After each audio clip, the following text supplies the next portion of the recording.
अब हमारा next point है लाइबिलिटी। लाइबिलिटी के अंदर हमारे पास फर्दर दो कैटेगरी आती हैं। पहला है हमारा लोन टेकन और दूसरा है हमारा लोन गिवन। अब ये लोन टेकन क्या होता है, लोन गिवन क्या होता है, तो इसको एग्जांपल के साथ एक एक करके देखते हैं। सबसे पहले अगर मैं लोन टेकन की बात करूं तो ये हमारा एग्जांपल है लोन टेकन का। लोन टेकन का मतलब होता है लोन लेना। बिजनेस के अंदर अगर कैपिटल का पैसा कम पड़ जाए, बिजनेस को और पैसों की जरूरत हो, तो उस केस में बिजनेस आउटसाइडर से जाके लोन लेता है। तो यहाँ पर हम उसी लोन की बात कर रहे हैं जो कि हमारा अदर देन कैपिटल है। कैपिटल को भी बिजनेस लोन मानता है, लेकिन वो लोन बिजनेस के लिए इंटरनल लोन कहलाता है, इंटरनल लाइबिलिटी कहलाता है। और यहाँ पर हम बात कर रहे हैं बिजनेस की एक्सटर्नल लाइबिलिटी की, loan taken from other than owner. तो यहाँ पर इस एग्जांपल को देखो, हमारा ये बिजनेस है जिसका नाम है एबीसी लिमिटेड। इसको पैसों की जरूरत है, तो ये गया एसबीआई के पास, इसने एसबीआई में लोन के लिए अप्लाई करा। तो एसबीआई ने एबीसी लिमिटेड का लोन पास कर दिया और एबीसी लिमिटेड के बैंक अकाउंट में 5 लाख रुपए डाल दिए। हमें अच्छे से पता है कि अगर आप बैंक में लोन के लिए अप्लाई करो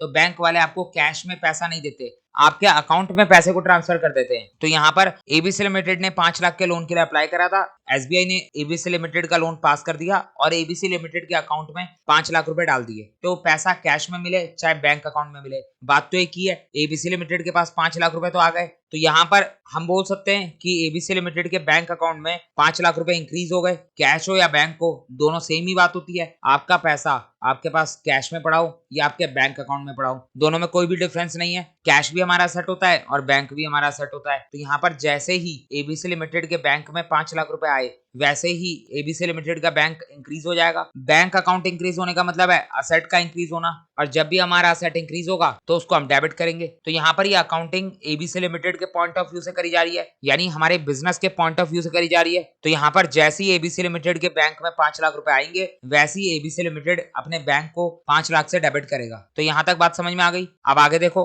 अब मुझे ये बताओ कि एबीसी लिमिटेड के पास ये जो 5 लाख रुपए आए हैं, क्या ये एबीसी लिमिटेड के खुद के पैसे हैं? तो बिल्कुल नहीं। ये जो 5 लाख रुपए एबीसी लिमिटेड को मिले हैं, ये एबीसी लिमिटेड के लिए उधार है, एबीसी लिमिटेड के लिए लोन है। आज नहीं तो कल एबीसी लिमिटेड को ये 5 लाख रुपए बैंक को वापस करने होंगे। तो जैसे ही एबीसी लिमिटेड के पास 5 लाख रुपए आए, वैसे ही एबीसी लिमिटेड के सर पे एक लाइबिलिटी आ गई, एबीसी लिमिटेड के सर पे कर्जा आ गया कि एबीसी लिमिटेड को ये 5 लाख रुपए बैंक को वापस करने हैं। आज नहीं तो कल एबीसी लिमिटेड इसको वापस करेगा ही करेगा। तो बैंक तो इंक्रीज हुआ ही हुआ, लेकिन साथ में एबीसी लिमिटेड के सर पे लाइबिलिटी भी इंक्रीज हो गई। एबीसी लिमिटेड की लाइबिलिटी 5 लाख से इंक्रीज हो जाएगी। यहाँ पर एबीसी लिमिटेड की लाइबिलिटी इंक्रीज हो गई, और हमें अच्छे से पता है कि जब भी हमारी लाइबिलिटी इंक्रीज होती है तो उसको हम क्रेडिट करते हैं। तो यहाँ पर एबीसी लिमिटेड 5 लाख से अपने बैंक को डेबिट करने के साथ साथ 5 लाख से ही अपनी लाइबिलिटी को भी क्रेडिट करेगा। तो समझ में आ रही है आपको बात? ये एग्जांपल आपको समझ में आया? अभी आगे हम इसके जर्नल एंट्री को देखेंगे, तब जाके पूरी बात अच्छे से समझ में आएगी। तो अगर मैं लोन टेकन को लेकर जर्नल एंट्री की बात करूं तो यहाँ पर आप एग्जांपल नंबर 22 को देखो,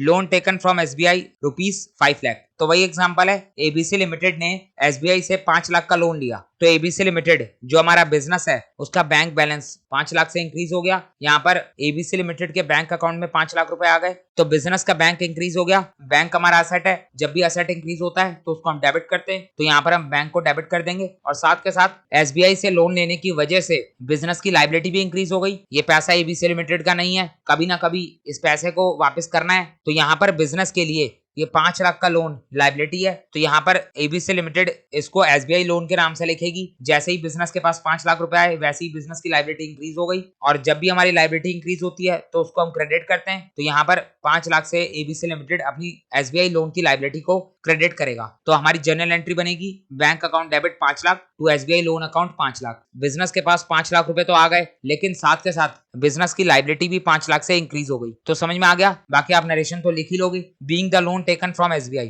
तो क्लियर है? अब यहाँ पर अगला एग्जांपल देखो, मैंने आपको अभी बोला कि कभी ना कभी तो एबीसी लिमिटेड को एसबीआई का पैसा वापस करना ही होगा। तो यहाँ पर अगर एबीसी लिमिटेड एसबीआई को उसका पैसा वापस करता है, तो उस केस में एबीसी लिमिटेड किस तरीके से जर्नल एंट्री करेगा वो भी देख लो। Repaid the loan taken from SBI, SBI से जो 5 लाख का लोन लिया था वो वापस कर दिया। तो उस केस में क्या होगा? सबसे पहली बात, एबीसी लिमिटेड एसबीआई को 5 लाख रुपए वापस कर रहा है, इसका मतलब है कि एबीसी लिमिटेड के पास से 5 लाख रुपए कम हो जाएंगे। तो यहाँ पर लोन का पैसा मिला था बैंक अकाउंट में, तो लोन का पैसा रीपे भी बैंक अकाउंट से ही होता है। तो एबीसी लिमिटेड अपने बैंक अकाउंट से 5 लाख रुपए एसबीआई के अकाउंट में ट्रांसफर करेगा। तो यहाँ पर एबीसी लिमिटेड का बैंक अकाउंट 5 लाख से डिक्रीज हो जाएगा। तो बैंक हमारा असेट है और अगर असेट डिक्रीज होगा तो उसको हम क्रेडिट करेंगे। तो हमने यहाँ पर बैंक अकाउंट को 5 लाख से क्रेडिट कर दिया, एबीसी लिमिटेड के बैंक अकाउंट से 5 लाख रुपए कम हो गए और साथ के साथ एबीसी लिमिटेड की 5 लाख से लायबिलिटी भी कम हो जाएगी। जब एबीसी लिमिटेड ने लोन लिया था तो एबीसी लिमिटेड की लायबिलिटी इंक्रीज हो गई थी। अब जब एबीसी लिमिटेड इस लोन की रीपेमेंट कर रहा है तो उस केस में एबीसी लिमिटेड की लायबिलिटी 5 लाख से डिक्रीज हो जाएगी। और हमें पता है कि जब भी हमारी लायबिलिटी डिक्रीज होती है तो उसको हम डेबिट करते हैं। तो यहाँ पर एसबीआई लोन अकाउंट को हम डेबिट कर देंगे। एबीसी लिमिटेड की 5 लाख से लायबिलिटी डिक्रीज हो गई और साथ के साथ एबीसी लिमिटेड के बैंक अकाउंट से 5 लाख रुपए भी चले गए। तो एंट्री बन गई हमारी SBI loan account debit to bank account. तो समझ में आ गया, क्लियर हो गया। एक बार हमने लोन लिया और दूसरी बार हमने लोन की रीपेमेंट करी। अगर अभी भी कोई डाउट है तो एक और एग्जांपल देख लेते हैं और अच्छे से बात समझ में आ जाएगी। तो अगला एग्जांपल हमारा example number 24, loan taken from Mohan ₹3 lakh. तो यहाँ पर इस बार बिजनेस ने किसी बैंक से लोन नहीं लिया बल्कि मोहन नाम के एक पर्सन से लोन लिया है। हो सकता है ना, पॉसिबल है, बिजनेस जिससे मर्जी चाहे उससे लोन ले ले। चाहे तो बिजनेस बैंक से लोन ले सकता है, चाहे तो बिजनेस किसी फाइनेंशियल इंस्टीट्यूशन से लोन ले सकता है, या चाहे तो बिजनेस किसी इंडिविजुअल से भी लोन ले सकता है। तो यहाँ पर इस बार बिजनेस ने मोहन से लोन लिया 3 लाख का। हो सकता है कि मोहन बिजनेस के ओनर का कोई दोस्त हो, कोई पहचानने वाला हो जिसने बिजनेस की मदद कर दी, बिजनेस को 3 लाख का लोन दे दिया। तो कुछ भी पॉसिबिलिटी हो सकती है, उसमें हमें नहीं जाना। हमें सिर्फ इतना समझना है कि अगर बिजनेस ने लोन लिया है तो इसका मतलब बिजनेस के पास 3 लाख का कैश आ जाएगा। तो यहाँ पर बिजनेस का कैश 3 लाख से इंक्रीज हो जाएगा और कैश हमारा असेट होता है। जब भी असेट इंक्रीज होगा तो उसको हम डेबिट करेंगे। तो कैश अकाउंट को हम डेबिट कर देंगे, कैश अकाउंट डेबिट। अब अगर क्रेडिट की बात करें तो मैंने आपको अभी बताया कि बिजनेस ने 3 लाख का लोन तो ले लिया, बिजनेस के पास 3 लाख का कैश तो आ गया, लेकिन कभी ना कभी ये पैसा वापस करना है। ये बिजनेस के लिए एक लायबिलिटी है जो बिजनेस ने कभी ना कभी तो लौटानी है। तो यहाँ पर 3 लाख का कैश आने के साथ साथ बिजनेस के सर पे मोहन नाम की लायबिलिटी भी आ जाएगी। तो ये 3 लाख का लोन बिजनेस के लिए लायबिलिटी होगा जो कि बिजनेस की लायबिलिटी को इंक्रीज करेगा। तो अगर हमारी लायबिलिटी इंक्रीज होती है तो उसको हम क्रेडिट करते हैं। तो यहाँ पर मोहन लोन अकाउंट को हम 3 लाख से क्रेडिट करेंगे। ये सेम हमारा पिछले वाला एग्जांपल है, वहां पर हमने एसबीआई से लोन लिया था तो हमने एसबीआई लोन अकाउंट को क्रेडिट करा था। अब यहाँ पर हमने मोहन से लोन लिया है तो हमने मोहन लोन अकाउंट को क्रेडिट कर दिया। हमारी एंट्री बन गई cash account debit to Mohan loan account. Business के पास 3 लाख का कैश आ गया और साथ के साथ 3 लाख से बिजनेस की लायबिलिटी भी इंक्रीज हो गई। तो समझ में आ गया। अब अगर लोन की रीपेमेंट की बात करें, अगला एग्जांपल है example 25, repaid the loan taken from Mohan. Business ने जो लोन मोहन से लिया था, अब बिजनेस उस लोन को रीपे कर रहा है, वापस कर रहा है। तो उस केस में बिजनेस के पास से कैश चले जाएगा तो बिजनेस का कैश डिक्रीज हो जाएगा और जब भी हमारा कैश डिक्रीज होता है तो उसको हम क्रेडिट करते हैं। तो यहाँ पर हमने 3 लाख से टू कैश अकाउंट क्रेडिट कर दिया। अब अगर मैं डेबिट की बात करूं तो 3 लाख का लोन बिजनेस ने वापस करा है तो इसका मतलब है कि बिजनेस की लायबिलिटी भी डिक्रीज होने वाली है। जब बिजनेस ने लोन लिया था तो उस टाइम पर बिजनेस की लायबिलिटी इंक्रीज हुई थी। तो अब जब यहाँ पर बिजनेस लोन को रीपे कर रहा है तो उस केस में बिजनेस की लायबिलिटी डिक्रीज होगी। तो यहाँ पर हमारा मोहन लोन अकाउंट की लायबिलिटी 3 लाख से डिक्रीज होने वाली है और जब भी हमारी लायबिलिटी डिक्रीज होती है तो उसको हम डेबिट करते हैं। जिस लायबिलिटी को हमने 3 लाख से इंक्रीज करा था उसी लायबिलिटी को लोन रीपे करते समय हम 3 लाख से डिक्रीज करेंगे। तो यहाँ पर मोहन लोन अकाउंट को हम डेबिट करेंगे, ये हमारी लायबिलिटी है जो कि डिक्रीज हुई है। तो हमारी एंट्री बन गई Mohan loan account debit to cash account. तो यहाँ पर आप देखो लोन टेकन वाली एंट्री और लोन रीपे वाली एंट्री दोनों एक दूसरे के अपोजिट है। तो समझ में आ गई आपको। बाकी आप नीचे नरेशन तो लिख ही लोगे, being the loan repaid to SBI, इसको काट के सही कर लेना। यहाँ पर मोहन आएगा, being the loan repaid to Mohan. तो क्लियर हो गया आपको, लोन टेकन की एंट्री समझ में आ गई। तो यहाँ पर हम देख रहे थे लायबिलिटी जिसके अंदर हमारे 2 पॉइंट थे, पहला था लोन टेकन और दूसरा था लोन गिवन। लोन टेकन के अंदर हमारे पास 2 केस आएंगे, पहला लोन रिसीव्ड और दूसरा लोन रीपेमेंट। तो पहले हमें लोन रिसीव होगा, उसके बाद हम इस लोन की रीपेमेंट करेंगे। तो हमने इन दोनों की जनरल एंट्रीज को देख लिया, अच्छे से समझ लिया। अब अगर हम बात करें लोन गिवन की, लोन गिवन का मतलब हो गया लोन देना। इस बार बिजनेस लोन लेगा नहीं बल्कि सामने वाले को लोन देगा। तो इसके अंदर भी 2 केस आएंगे, गिवन और रिसीव्ड। तो अब ये क्या होता है तो इसको भी एग्जांपल के साथ समझ लेते हैं, लेकिन उससे पहले आप यहाँ पर इस लायबिलिटी को काट दो।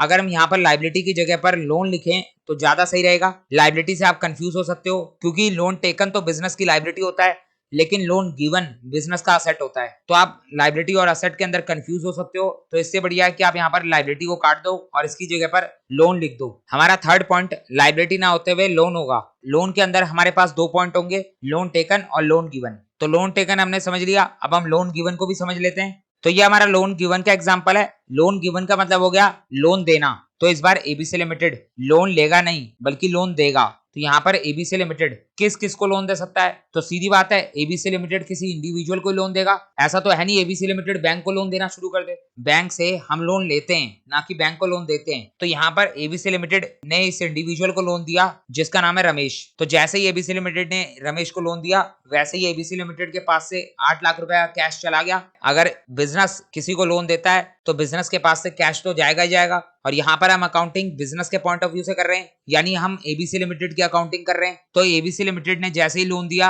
वैसे ही एबीसी लिमिटेड का कैश कम हो गया। तो यहाँ पर एबीसी लिमिटेड का कैश डिक्रीज हो जाएगा, और कैश हमारा असेट होता है। तो जब भी हमारा असेट डिक्रीज होता है तो उसको हम क्रेडिट करते हैं। तो यहाँ पर एबीसी लिमिटेड लोन देते ही अपने कैश अकाउंट को 8 लाख से क्रेडिट करेगा। तो यहाँ तक की बात समझ में आ गई। अब आगे देखो, अभी फिलहाल एबीसी लिमिटेड ने लोन के तौर पे रमेश को 8 लाख रुपए दे दिए, लेकिन कभी ना कभी तो ये रमेश 2, 4, 5 साल बाद एबीसी लिमिटेड को ये 8 लाख रुपए वापस करेगा। तो बिजनेस के पास ये 8 लाख रुपए वापस तो आने ही आने। तो यहाँ पर जब एबीसी लिमिटेड इस रमेश को 8 लाख रुपए का लोन देगा, तो वहां पर सबसे पहले तो एबीसी लिमिटेड के पास से 8 लाख रुपए का कैश जाएगा, और साथ के साथ एबीसी लिमिटेड का एक असेट भी क्रिएट हो जाएगा। तो ये 8 लाख रुपए जो कि एबीसी लिमिटेड को वापस मिलने वाले हैं, ये 8 लाख रुपए एबीसी लिमिटेड के लिए असेट बन जाएंगे। जब हमने एसबीआई से लोन लिया था तो उस समय पर हमारे पास 5 लाख का कैश तो आ गया था, लेकिन हमारे सर पे 5 लाख की लायबिलिटी क्रिएट हो गई थी। उसी तरीके से यहाँ पर जब हम 8 लाख का लोन रमेश को दे रहे हैं, तो हमारे पास से भले ही 8 लाख का कैश चले जाए, लेकिन साथ के साथ हमारे पास 8 लाख का एक नया एसेट भी क्रिएट हो जाएगा। मैंने आपको कई बार बताया है, अगर आपने पैसा देना होता है तो वो आपके लिए लायबिलिटी होता है, और अगर आपने पैसा लेना होता है